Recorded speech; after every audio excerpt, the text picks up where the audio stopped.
From the Constitution of the United States of America, 1789, a well-regulated militia, being necessary to the security of a free state, the right of the people to keep and bear arms, shall not be infringed.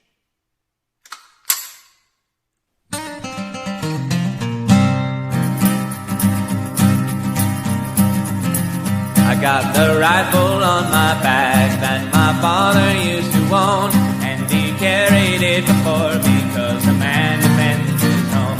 Yes, he often hunted deer and for large game indeed. In addition to his sporting, he would tell me of this breed. This gun is good for many things, I've learned to use it well. The founding fathers wrote your rising stone. One day should our noble country ever go to hell, just remember, son, that tyrants are still made of flesh and bone. Just remember they are made of flesh and bone. Now this boy became a man, and this man became aware of the enemies that threaten all his rights he and there. You can call them what you want, for they go by many names.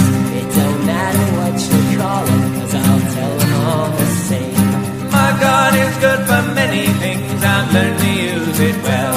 My founding fathers wrote my rising stone. Oh, I've seen the way a bastard shot my country all to hell. Just remember that your parasites are made of flesh and bone. Just remember that you're made of flesh and bone.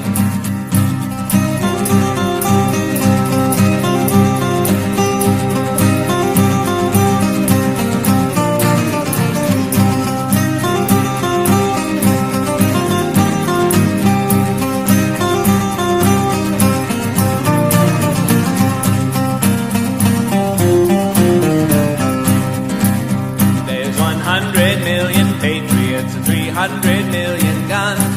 I would like to see a coward try and take them one by one. There's that phrase that's etched upon the heart of men across the land. You will only take our rights away from all our cold dead hands. Our guns are good for many things, we've learned to use them well. Our founding fathers wrote our rights in stone. Oh, we've seen our noble country take a nosedive into hell. We outnumber you, you parasites, so best leave us alone. Oh, you tyrants are still made of flesh and bone. Oh, our guns are good for many things, we've learned to use them well. Our founding fathers wrote our rights in stone. Oh, the only way to heaven is the rocky road to hell. I just wonder how you tremble as you've seen our numbers grow. Oh, remember you're still made of flesh and bone. Come and take it. I dare you.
You're listening to the Hour of the Time.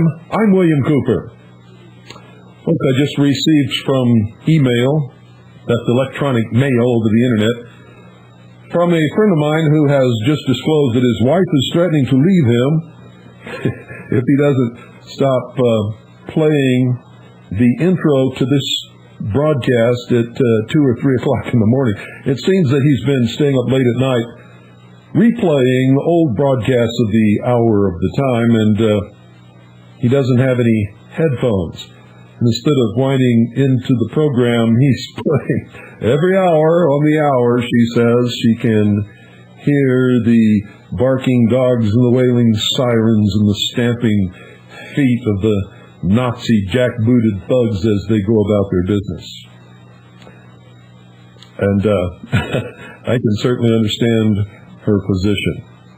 I've been doing this broadcast for years, thousands of broadcasts now, and I tell you, I refuse to get rid of that opening because it's a warning. It's how things are going to be if we don't wake up and stop it now. And it's almost too late, folks. It really is. That is to prevent bloodshed. It can keep getting worse until eventually the American people, as they always have, when tyrants try to take their freedoms, will just rise up with gun in hand and restore constitutional Republican government. The purpose of this broadcast has always been to prevent that. You see, my theory was, when I began this, was that if I could just wake up enough people and educate them to what is going on, then not one single drop of blood would ever have to be shed by anybody.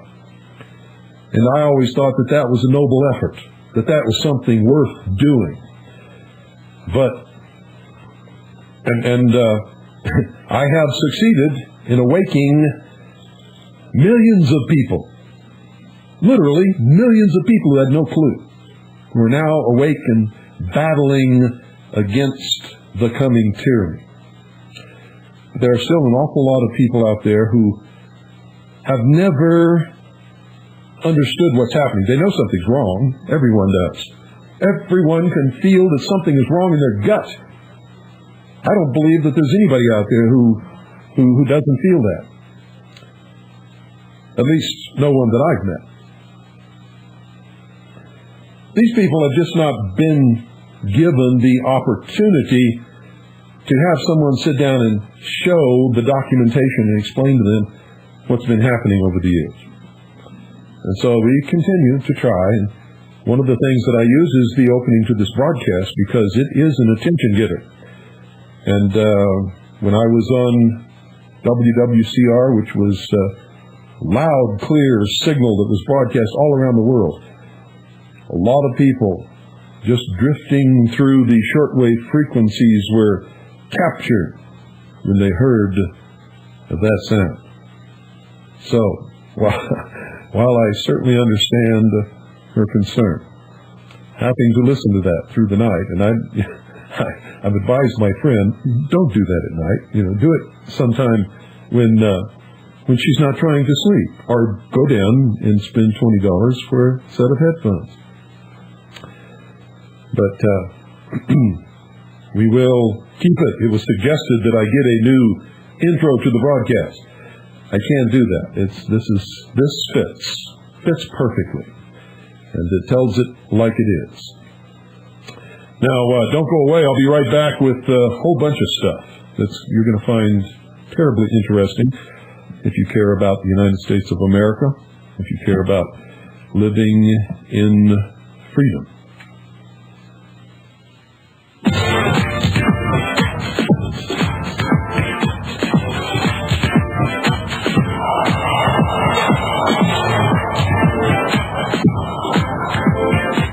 Glad you could make it. A new world order.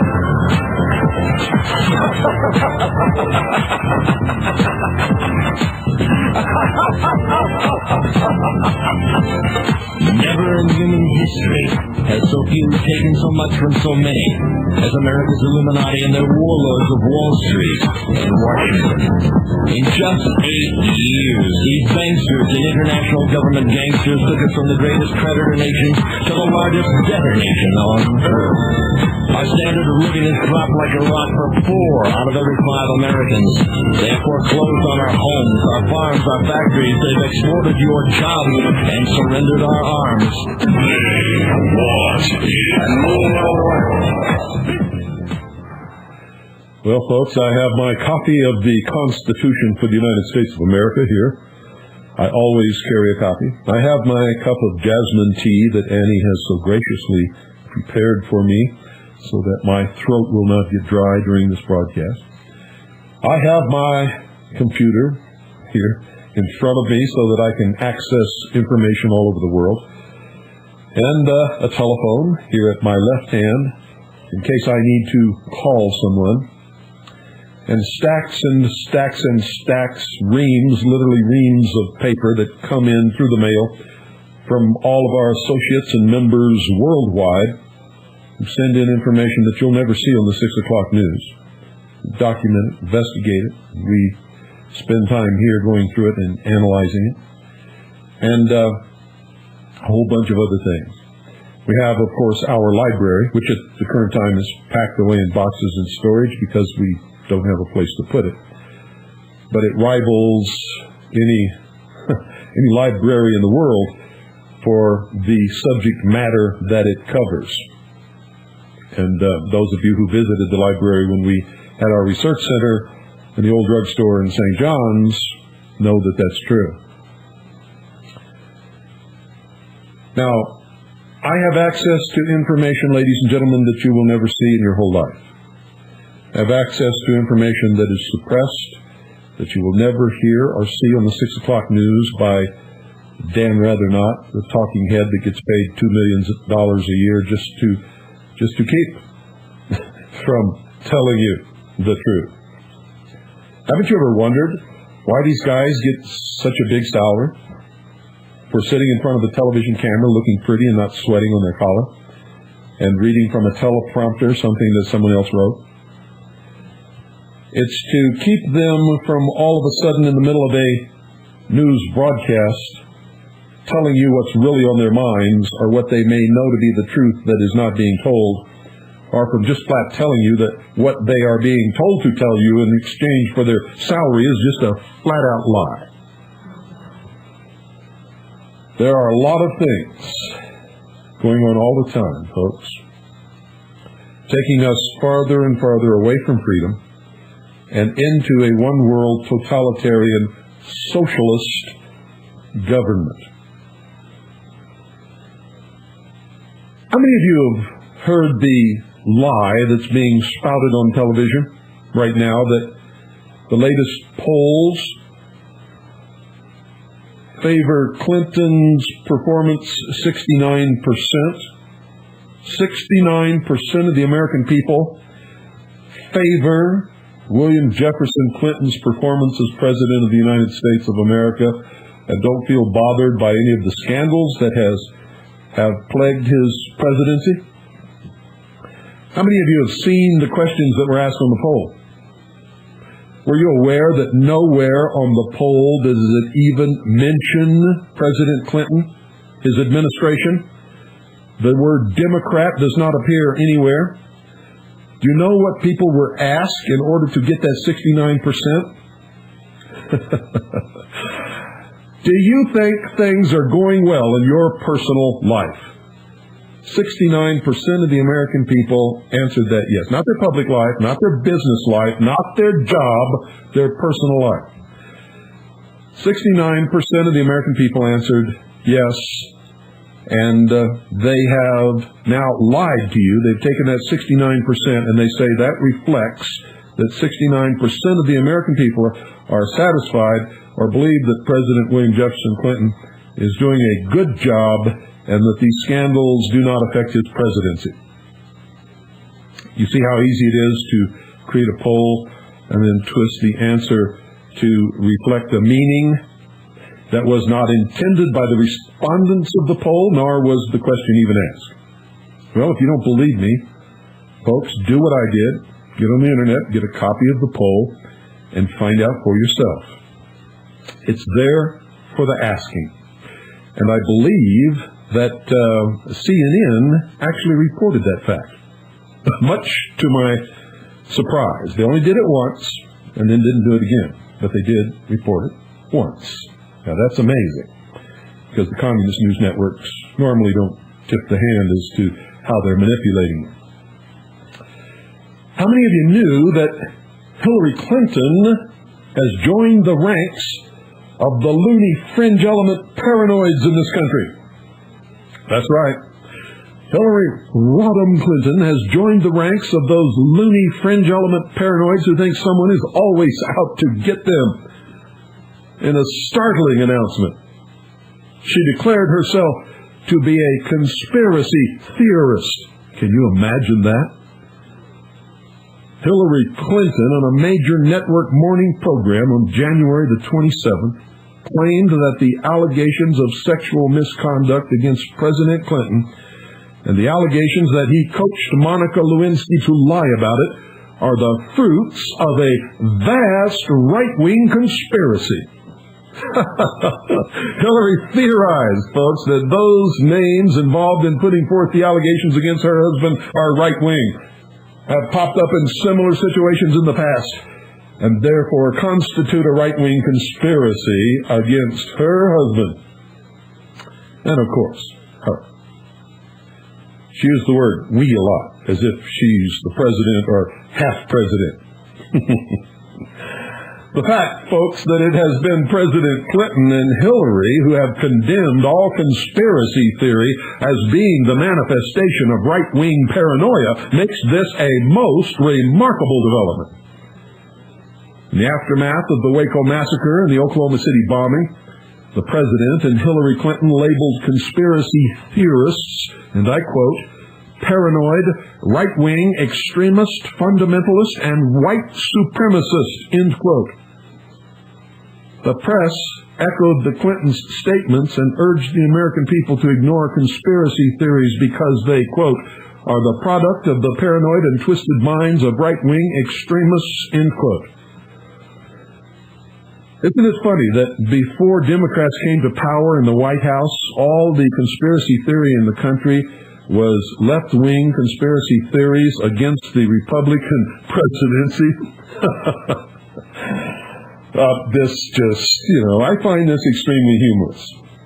And there's, a question comes out of this that we should be asking. Does this make Hillary Clinton a paranoid, right-wing, extremist, fundamentalist, white supremacist with a twisted, paranoid mind whom the public should ignore? Well, according to the definition of conspiracy theorist put forth by the liberal press and the Clintons themselves over the last several years, that, ladies and gentlemen, is exactly what she is. And it is exactly what we should do. So, let's just ignore Hillary. Oh, but you know what? I started to ignore her, and I found out I couldn't because, guess what, folks? She's right. Hillary Clinton is right. Oh, you say, has Bill lost his mind? No, I haven't lost my mind, folks. She's right. The power behind the Sex and Lies scandal has been exposed by the Veritas News Service. That's our organization, folks. We were the first ones who broke the story. We broke the story before anybody else even thought about it. On February the 1st, we broke the story. And the people who live in the Round Valley of Arizona have already heard this, the ones who listen to 101.1 FM. Our sources, and we have many within the United States military intelligence community, folks, many of them are still loyal to the Constitution and the Bill of Rights and help us out tremendously. Well, they have revealed that President Clinton has not only angered the Council on Foreign Relations by totally screwing the Bush coalition, but he has seriously affronted the British Israelites and international Zionism. And that, they say, is the source of his present difficulties. Moreover, the president does not seem to have a clue. He compounds this mistake of his, or is he doing it on purpose, maybe, and just pretending that he doesn't have a clue? Although Hillary might know exactly what is going on. You see, she pinned Jerry Falwell in her accusations. She just came right out and just pinned Jerry Falwell, and Jerry Falwell is a Zionist, a rabid Zionist. There's no doubt about that. The Monica Lewinsky allegations, folks, arose right after Clinton refused to back Israel Prime Minister Benjamin Netanyahu's plan.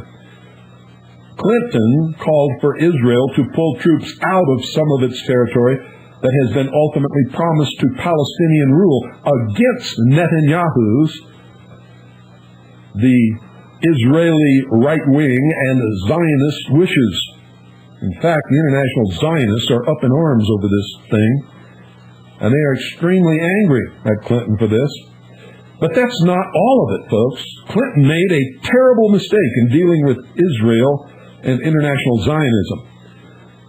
He made a public statement that he thought it was unreasonable to demand that the Palestinian Liberation Organization retract its call for the, quote, destruction of the state of Israel, unquote, and urged Yasser Arafat to ignore the Israeli demand. And then, a few days later, he reiterated his call for Israel to remove troops from some of its territory. Needless to say, he made some people very angry. Some very powerful, some very wealthy people, some very crazy people who will do anything to further the interests of international Zionism and British Israelism. You see, Linda Tripp is Jewish. She's a member of the Anti-Defamation League. She is affiliated with the Mossad. She is affiliated with the United States intelligence community and was involved in an operation attempting to discredit the American militia right after the Oklahoma City bombing. Linda Tripp is a Zionist. Monica Lewinsky is Jewish. She is a Zionist. Her family is affiliated with the Anti-Defamation League, is also Zionist, and, of course, is Jewish. Ms. Lewinsky's attorney is a member of the Anti-Defamation League, is a Zionist, and he also is Jewish. Furthermore, the presence of highly classified White House documents in Monica Lewinsky's possession indicates she may be a Mossad spy. She is certainly, ladies and gentlemen, someone's spy. Kenneth Starr is an Anglophile British Israelite and also a Zionist. The entire media complex of the United States is owned by Zionist and pro-British interests. Since World War II, the Central Intelligence Agency and military intelligence communities have exercised a majority control over the press in this country. Some of the press in this country, and you would be absolutely amazed at how much, are proprietary Central Intelligence Agency controlled companies. Bet you didn't know they could do that, did you? Well, that's what they do all over the place. It was brought home recently by the director of the Central Intelligence Agency's defense of the CIA's policy of recruiting journalists for intelligence, and you can interpret that propaganda purposes. The CIA has traditionally been and is in the complete control of British, Israelite, and Zionist bureaucrats, and that is no secret within the military forces of the United States of America. Hillary Clinton was right on the money when she named a conspiracy, but she was off when she called it right-wing, unless, of course, British Israelism and Zionism can be called right-wing. She nailed Jerry Falwell, as he is a raving Zionist. Now, the only thing, folks, that can save Clinton from the wrath of British Israelite and Zionist wealth and power is a complete reversal of his recent policy regarding Israel. In addition, he would be required to make an apology for those statements. And if he does not do these things, I'll tell you right now, they'll get him. If not with Monica Lewinsky, then with something or someone else. And if you want to find out how they do that, go to our webpage at harvest-trust.org and go down on the front page until you find Majesty 12 and click on that. Read it. Give you an explanation on how they control politicians. That's harvest-trust.org. Then go down our homepage until you find Majesty 12. It's all run together. There's no space between Majesty and 12. And click on that and then read it. That'll tell you how politicians are controlled and why some politicians get elected and others don't.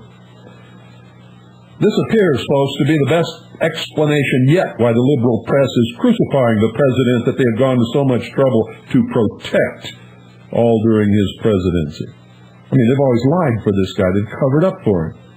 They've done everything to prevent the American people from finding out the truth about this guy and what he's done in his life. And now, all of a sudden, they're out to get him with a vengeance, like sharks feeding on chums thrown in the water. For those of you who've never been fishing, chum is you catch a little fish, you chop him all up in little bitty pieces, you throw him in the water to attract some big fish and hope you catch him. Oh, yes. Isn't it amazing? Hillary Clinton, a conspiracy theorist. This is just absolutely amazing, folks. It's more than amazing. It is, it's incredible. Never thought I'd see the day. But here it is.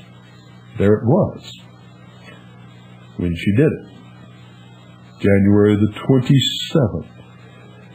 Now, in the next few days, we're going to be talking an awful lot about the right to keep and bear arms, the second article in amendment to the Constitution for the United States of America, which most people don't even know, along with the other 9 articles in amendment, making up the 10, or the first 10 articles in amendment, known as the Bill of Rights, are actually a part and parcel of the Constitution for the United States of America. They're not something that was tacked on later.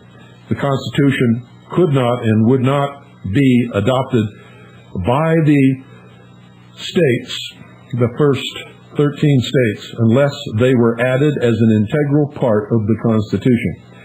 Most Americans don't even know that the Bill of Rights has a preamble, and the preamble spells out exactly why those 10 articles in amendment were added to the Constitution to be a part of the Constitution, because most people who print these things omit it. And they do that on purpose, along with changing the capitalization of words and inserting or taking out punctuation, which should be a criminal act because they're screwing with the law.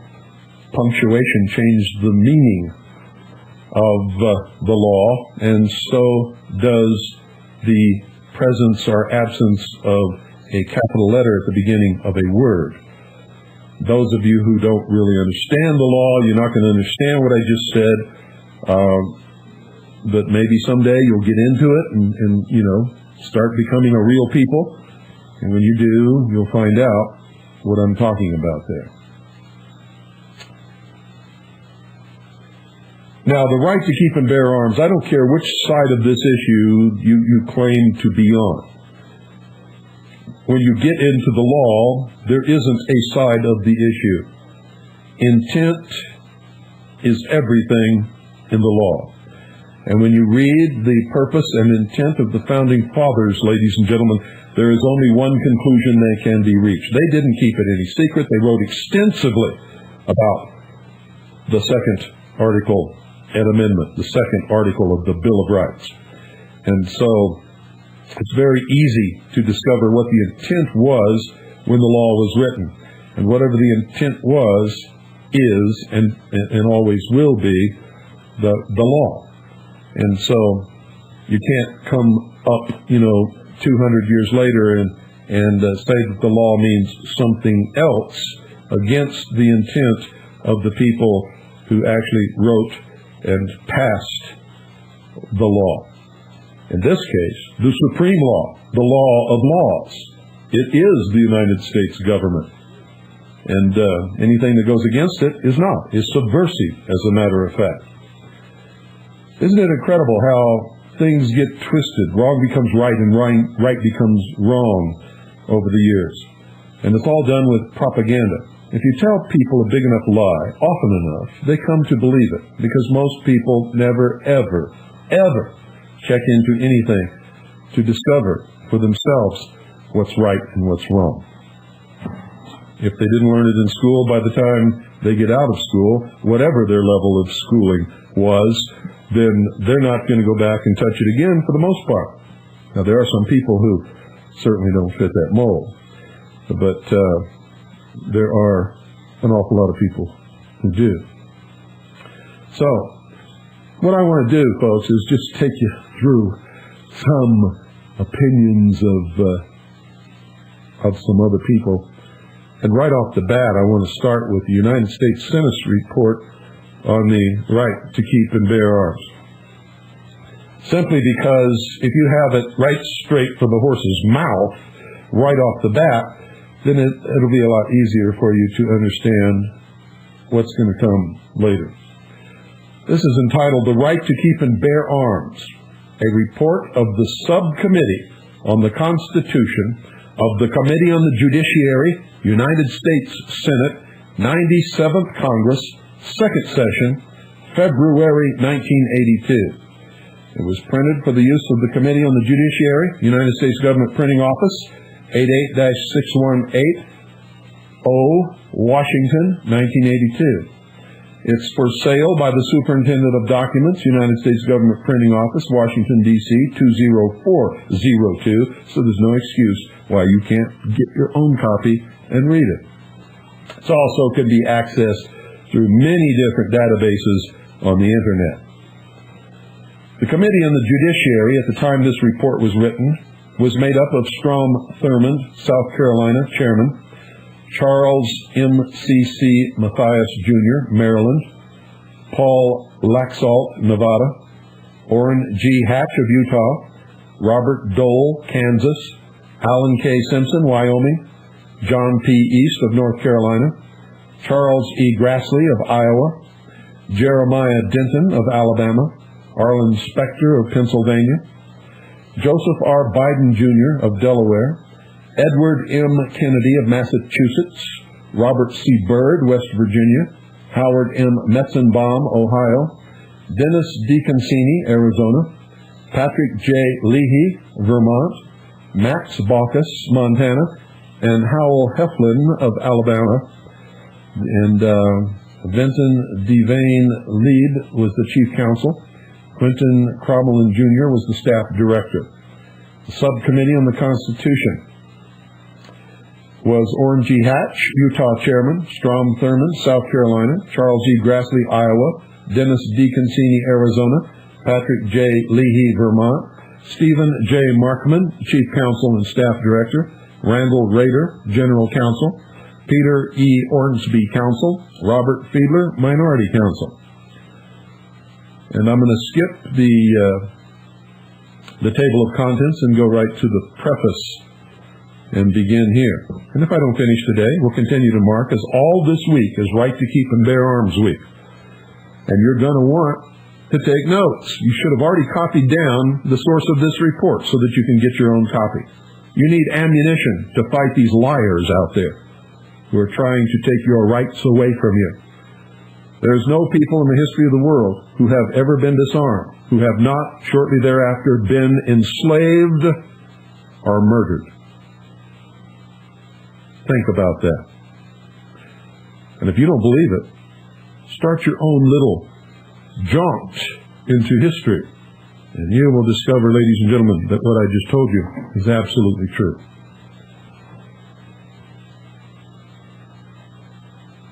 I quote from the report, "To preserve liberty, it is essential that the whole body of the people always possess arms and be taught alike, especially when young, how to use them." End quote. Richard Henry Lee, Virginia delegate to the Continental Congress, initiator of the Declaration of Independence, and member of the First Senate which passed the Bill of Rights. Quote, "The great object is that every man be armed. Everyone who is able may have a gun." End quote. Patrick Henry in the Virginia Convention on the Ratification of the Constitution.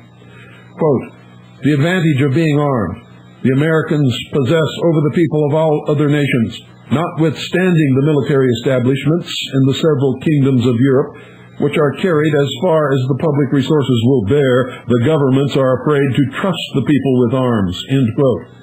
James Madison, author of the Bill of Rights, in his Federalist Paper number 26, quote, "A well-regulated militia being necessary to the security of a free state, the right of the people to keep and bear arms shall not be infringed, end quote. Second Amendment to the Constitution for the United States of America.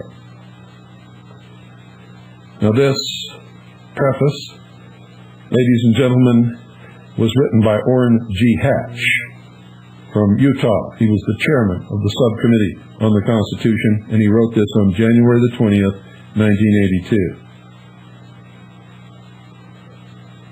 I quote Orrin Hatch. In my studies as an attorney and as a United States Senator, I have constantly been amazed by the indifference or even hostility shown the Second Amendment by courts, legislatures, and commentators. James Madison would be startled to hear that his recognition of a right to keep and bear arms, which passed the House by a voice vote without objection and hardly a debate, has since been construed in but a single and most ambiguous Supreme Court decision, whereas his proposals for freedom of religion, which he made reluctantly out of fear that they would be rejected or narrowed beyond use, and those for freedom of assembly, which passed only after a lengthy and bitter debate, are the subject of scores of detailed and favorable decisions. Thomas Jefferson, who kept a veritable armory of pistols, rifles, and shotguns at Monticello, and advised his nephew to forsake other sports in favor of hunting, would be astounded to hear supposed civil libertarians claim firearm ownership should be restricted. Samuel Adams, a handgun owner, who pressed for an amendment stating that the Constitution shall never be construed to prevent the people of the United States who are peaceable citizens from keeping their own arms, would be shocked to hear that his native state today imposes a year's sentence without probation or parole for carrying a firearm without a police permit.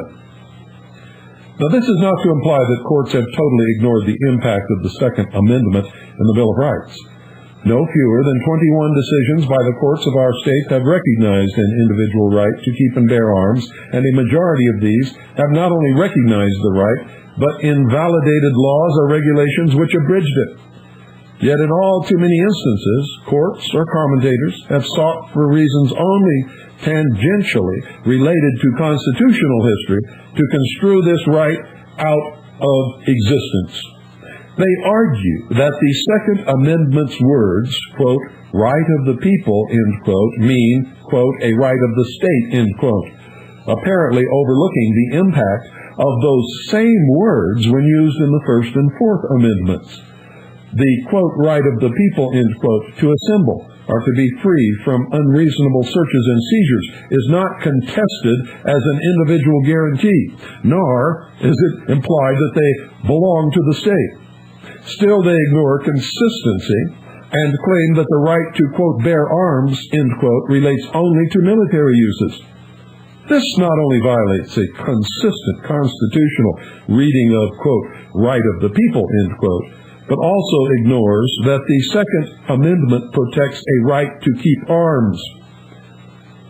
These commentators contend instead that the amendment's preamble regarding the necessity of a, quote, well-regulated militia to a free state, end quote, means that the right to keep and bear arms applies only to a National Guard.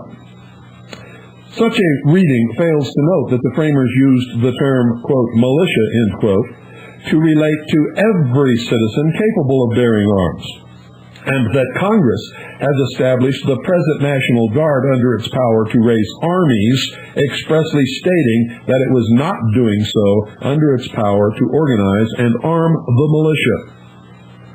When the first Congress convened for the purpose of drafting a Bill of Rights, it delegated the task to James Madison. Madison did not write upon a blank tablet.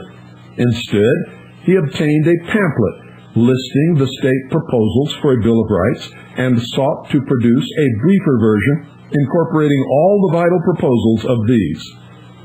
His purpose was to incorporate, not distinguish by technical changes, proposals such as that of the Pennsylvania minority, Sam Adams, or the New Hampshire delegates. Madison proposed, among other rights, quote, that right of the people to keep and bear arms shall not be infringed, a well-armed and well-regulated militia being the best security of a free country. But no person religiously scrupulous of bearing arms shall be compelled to render military service in person, end quote. In the House, this was initially modified so that the militia clause came before the proposal recognizing the right. The proposals for the Bill of Rights were then trimmed in the interests of brevity. The conscientious objector clause was removed following objections by Elbridge Gerry, who complained that future Congresses might abuse the exemption to excuse everyone from military service.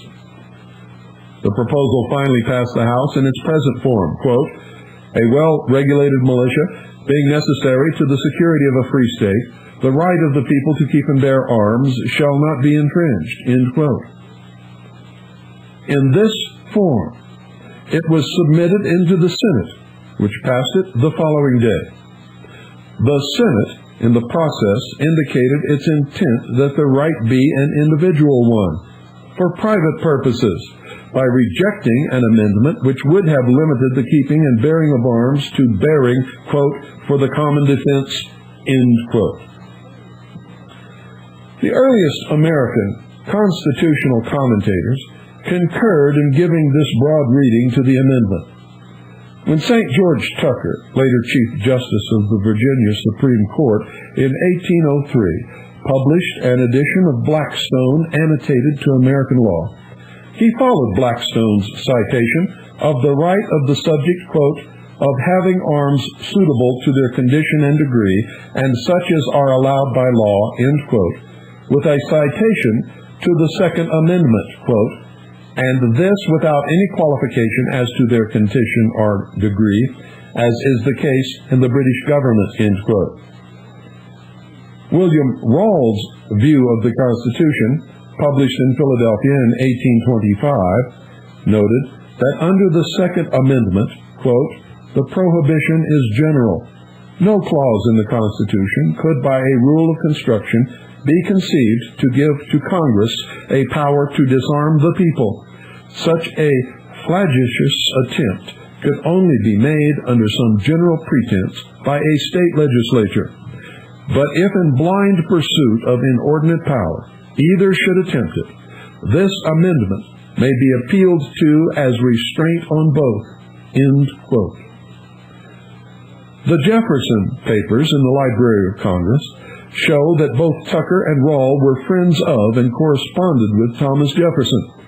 Their views are those of contemporaries of Jefferson, Madison, and others, and are entitled to special weight. A few years later, Joseph Story, in his commentaries on the Constitution, considered the right to keep and bear arms as the palladium of the liberties of the Republic, which deterred tyranny and enabled the citizenry at large to overthrow it should it come to pass. Subsequent legislation in the Second Congress likewise supports the interpretation of the Second Amendment that creates an individual right.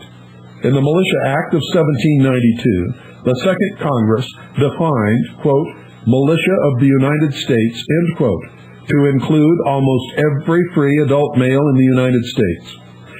These persons were obligated by law to possess a firearm and a minimum supply of ammunition and military equipment. This statute, incidentally, remained in effect into the early years of the present century as a legal requirement of gun ownership for most of the population of the United States.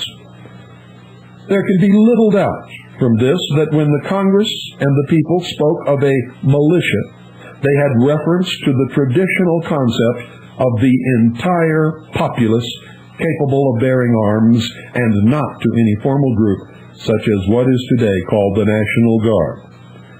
The purpose was to create an armed citizenry, which the political theorists at the time considered essential to ward off tyranny.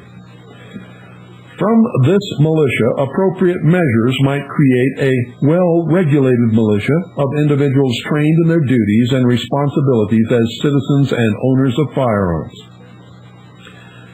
If gun laws, in fact, worked, The sponsors of this type of legislation should have no difficulty drawing upon long lists of examples of crime rates reduced by such legislation. That they cannot do so after a century and a half of trying, that they must sweep under the rug the Southern attempts at gun control in the 1870 to 1910 period, the Northeastern attempts in the 1920 to 1939 period, the attempts at both federal and state levels in 1965 to 1976, establishes the repeated, complete, and inevitable failure of gun laws to control serious crime. Immediately upon assuming chairmanship of the subcommittee on the Constitution, I sponsored the report which follows as an effort to study, rather than ignore, the history of the controversy over the right to keep and bear arms. Utilizing the research capabilities of the Subcommittee on the Constitution, the resources of the Library of Congress, and the assistance of constitutional scholars such as Mary Karen Jolly, Stephen Halbrook, and David T. Hardy, the Subcommittee has managed to uncover information on the right to keep and bear arms, which documents quite clearly its status as a major individual right of American citizens. We did not guess at the purpose of the British 1689 Declaration of Rights. We located the journals of the House of Commons and private notes of the Declaration's sponsors, now dead for 2 centuries. We did not make suppositions as to colonial interpretations of that Declaration's right to keep arms. We examined colonial newspapers which discussed it. We did not speculate as to the intent of the framers of the Second Amendment. We examined James Madison's drafts for it, his handwritten outlines of speeches upon the Bill of Rights, and discussions of the Second Amendment by early scholars who were personal friends of Madison, Jefferson, and Washington, and wrote while these still lived. What the Subcommittee on the Constitution uncovered was clear and long lost. Proof that the Second Amendment to our Constitution was intended as an individual right of the American citizen to keep and carry arms in a peaceful manner for protection of himself, his family, and his freedoms. The summary of our research and findings forms the first portion of this report. In the interest of fairness and the presentation of a complete picture, we also invited groups which were likely to oppose this recognition of freedoms to submit their views. The statements of 2 associations who replied are reproduced here following the report of the subcommittee. The subcommittee also invited statements by Messrs. Halbrook and Hardy and by the National Rifle Association, whose statements likewise follow our report.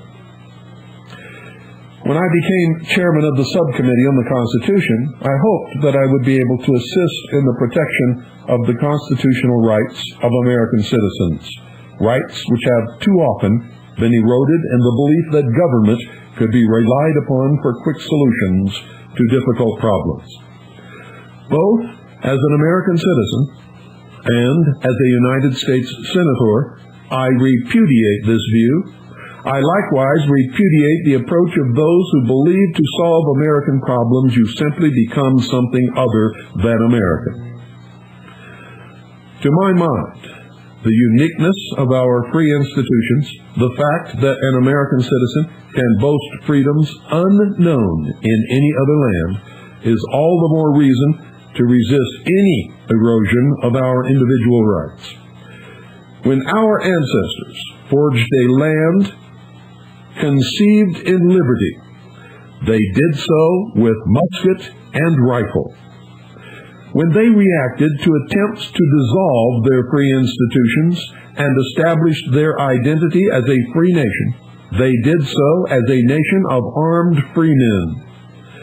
When they sought to record forever a guarantee of their rights, they devoted 1 full amendment out of 10 to nothing but the protection of their right to keep and bear arms against government interference. Under my chairmanship, the Subcommittee on the Constitution will concern itself with a proper recognition of and respect for this right most valued by free men. Signed, Orrin G. Hatch, Chairman, Subcommittee on the Constitution, January 20th, 1982. Isn't it funny, ladies and gentlemen, that when a group of men got together in Montana and called themselves free men, the American people thought they were some kind of wackos. This country was founded by free men. The title freeman was passed on to the posterity of the founding fathers so that men could be and would be free men in this country forever. And that if anyone attempted ever to change that, they wrote a guarantee in the Constitution for the United States of America, recognizing the right of the people to keep and bear arms, to use against their own government, should that government become oppressive or become tyrannical in their application of government toward the people. They wrote a Constitution and a Bill of Rights as a contract between the states and the federal government, which they created. They gave to this federal government some very, very small and very limited powers.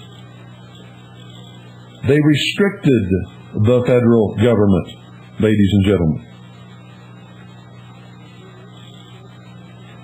And they gave to the states or to the people all other powers not specifically prohibited by the Constitution nor reserved for the federal government. If the states fail to take those powers and prohibit them to the people, then the powers pass from the states to the people and remain in the hands of the people. This government, this constitutional Republican government, not this democracy that you hear everybody expounding upon all across the land, and whenever you hear them use that term, you know you're listening to an idiot who knows absolutely nothing about the United States of America. This constitutional republic was founded by, of, for the people. This government is, always has been, and always will be, the people. If anybody takes issues with that and attempts to wrest government from the hands of the people and attempts to enslave the people of the United States of America, or if they attempt just simply and slowly as they are doing now to erode and take away the individual creator-endowed rights recognized by our founding fathers and protected by the Constitution, the supreme law of the United States of America, then the people have the right, not just the right, but the duty to take up arms, to oppose that tyranny, and to restore constitutional Republican government to the hands of the people of the United States of America. These are the issues that we will touch upon and cover thoroughly during this week of broadcasts on the Hour of the Time. And folks, I'm going to tell you right now, you don't want to miss it. You've heard some names mentioned by Orrin Hatch in his preface to this Senate report, which we'll get into tomorrow. And we're going to also read what those gentlemen wrote about the second article and amendment, and a lot more. And folks, we may even go into an additional week. It's about time the American people started being American people. And the first thing that you have to do to become a real American citizen is to become educated. You cannot be an American citizen if you are ignorant. You cannot be an American citizen if you don't even know what that means. You cannot be an American citizen if you have not read the writings of the Founding Fathers, because if you haven't read those writings, then you have no idea what their intention was, why they wrote what they wrote, why the Constitution and the Bill of Rights are what they are, why they even went to war against England to found this country. If you don't know those things, you cannot call yourself an American. If you don't own a copy of the Constitution for the United States of America, you have no understanding of this government, what it is, what it's restricted to, and what powers it has. You have no idea what powers you have or your state has. You have no idea what your rights are and how they are protected by the Constitution for the United States of America and the Bill of Rights. And unless you read the amendments that were made subsequent to the passage of the Constitution and the Bill of Rights, you have no idea how they may have been changed and eroded, or, in some cases, strengthened. If you don't possess, if you don't own a copy of the Constitution for the United States of America, if you don't understand it and you can't quote from memory what's in it, there is no way in the world, ladies and gentlemen, that you can call yourself an American citizen. At best, you're just an ignorant person stumbling around, bumping into trees and wondering why. How'd that get there? I never saw it before. Or you're one of these people who are always spouting off about your constitutional rights when you don't even know what they are. Never read the Constitution in your life and don't even understand that you don't have any constitutional rights. You have creator-endowed rights recognized and protected by the Constitution for the United States of America, the Bill of Rights, and the amendments thereto. If you don't know those things, you are a slave to whoever knows enough to convince you what to think about what you have or what you don't have. The first step in your education in the right direction, ladies and gentlemen, is to turn off your television set and leave it off. If you really want to know the truth about the television set and what you should do with it, if you have a small child around 2 years or 3 years old, give that child a hammer and give that child your television set and tell him to play with it for a couple of hours. Leave the child alone. When the child gets finished with that television set, you will be better off. You will be richer in spirit.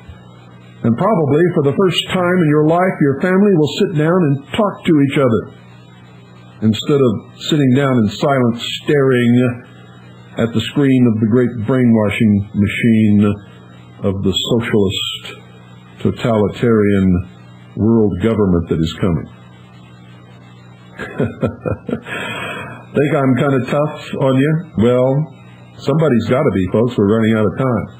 You see, there just isn't any time left to sit down and tell you that you're all sweet, wonderful, great people, and you're so intelligent, and you have this great education, and you're all Americans, so you can't be bad and all that kind of stuff, because it just isn't true. In fact, that's pablum gobbledygook that people have been feeding you that's led you into the stupor in which you find yourselves now. What you really need, most of you, what you really need to jar you out of your apathy, your complacency, and your ignorance is for somebody to come up with a 2x4 and just smack you upside the head as hard as they can to get your attention.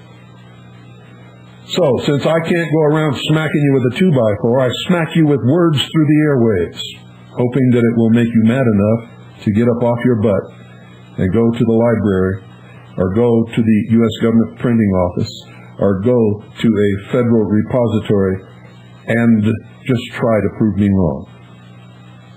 Just try. If you can, and you can present me with the documentation, the sources, and the proof that I am wrong, I will come on the air and I will correct whatever it is that is wrong and apologize for it. However, what's bound to happen, and every once in a while somebody does find that I've said or researched something and arrived at the wrong outcome, and so I have made some apologies over the air, folks. I'm human just like the rest of you, but I'm doing a lot more than most of you ever have or ever will for freedom, for this country. Certainly a lot more than I did when I went off to Vietnam thinking I was fighting for my country. That was a fool's game. Now I'm in my country, really fighting for my country. Mostly what you will discover is that I am right. When you discover that, you will become an ally in this battle. You see, we are already engaged in World War III, ladies and gentlemen. And our freedom hangs in the outcome. For the most part, it's an information war. You're being bombarded with lies, deceptions, misinformation, erroneous beliefs. And because there's so much of it, most of you don't even know how to find out what's true anymore. So you pick somebody that sounds like they're telling the truth and you just blindly believe in them. That's the road to perdition. I want to put it another way, it's the road straight to hell. Good night, folks. God bless each and every single one of you. And I mean that from way down deep within my heart.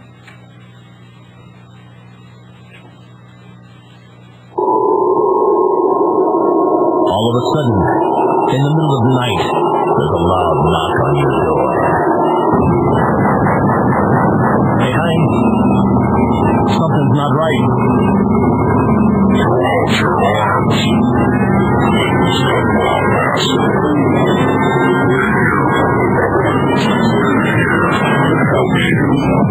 I'm from the IRS with a powered attack.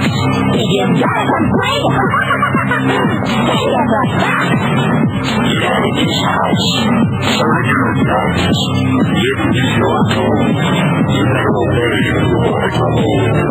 Answer this and do what you're told.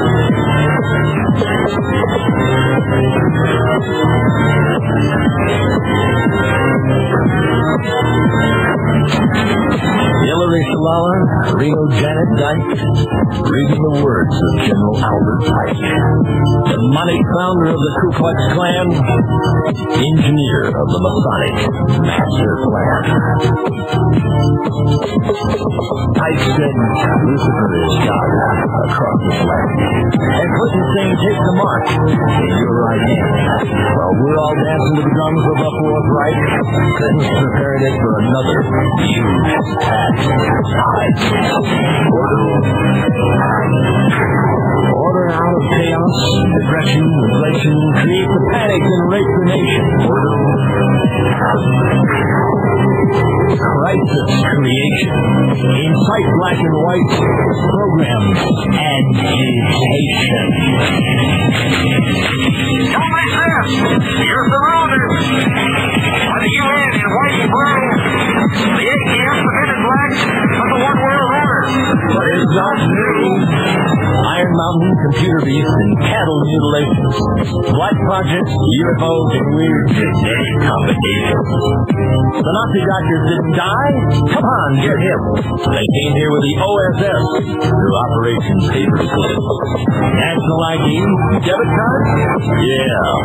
Vaccination biochip, milk carton kids, genetic engineering. Clinton says her health plans for you and your own good.